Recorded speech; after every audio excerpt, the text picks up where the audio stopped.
Praise అలాడ్. దేవుని పరిశుద్ధ నామానికి మహిమ కలుగును గాక. చక్కటి అవకాశాన్ని దయచేస్తూ వస్తుంటున్నా దేవాతి దేవుడికే ప్రత్యేకమైనటువంటి వందనాలు, కృతజ్ఞతాస్తుతులు చెల్లిస్తూ ఉంటున్నాను. ఈ ప్రత్యేకమైనటువంటి సమయంలో పరిశుద్ధ గ్రంథంలో నుండి మనం ఒక లేఖనాన్ని చూసుకుందాం.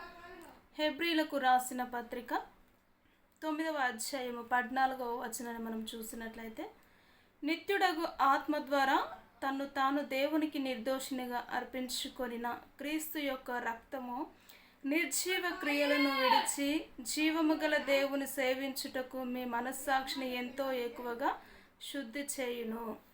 దేవుని వాక్యము తెలియచేస్తుంది ఏమని మనము గమనించినట్లయితే, దేవుని ఆత్మ ద్వారా, నిత్యుడగు ఆత్మ ద్వారా దేవుని సన్నిధిలో నిర్జీవ క్రియలను విడిచిపెట్టి, అనగా శరీరానుసరమైనటువంటి క్రియలు, అవి పనికిరాని క్రియలు, లోకానుసరమైనటువంటి క్రియలు, దేవునికి ఇష్టము లేని క్రియలు, వాటన్నిటిని విడిచిపెట్టి దేవుని సన్నిధిలో ఎలా ఉండాలి?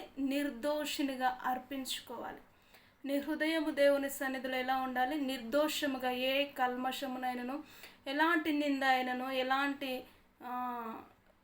విధానమునైనను కనపరిచేవారి కాకుండా దేవుని సన్నిధిలో నిర్దోషం అంటే ఎలాంటి కళంకము లేని హృదయము వలె దేవుని సన్నిధిలో ఉండాలి.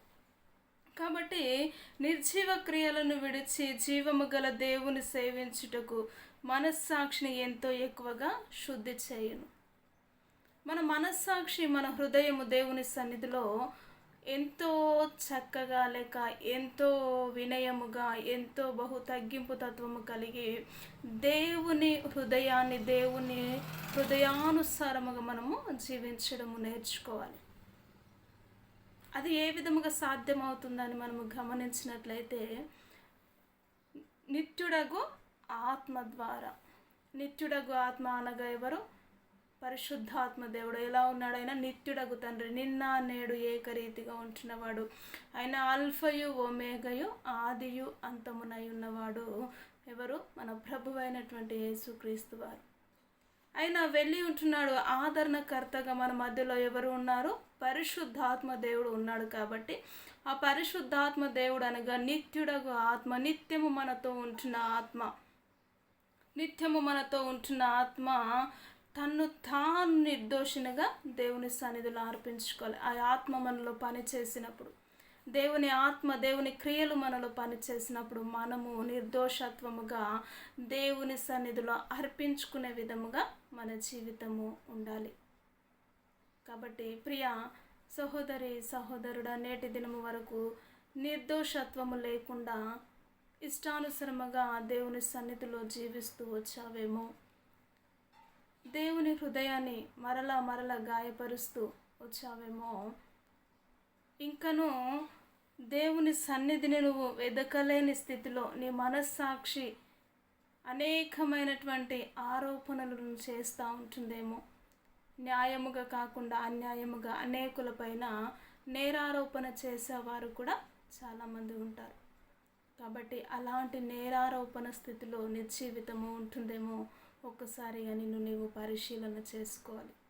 నువ్వే కాదు, నా జీవితంలో కూడా దేవుని వాక్యము ద్వారా బోధించే వారికే కాదు, కానీ బోధిస్తున్న వారి జీవితంలో కూడా అలాంటి మారు మనసు ఉండాలి.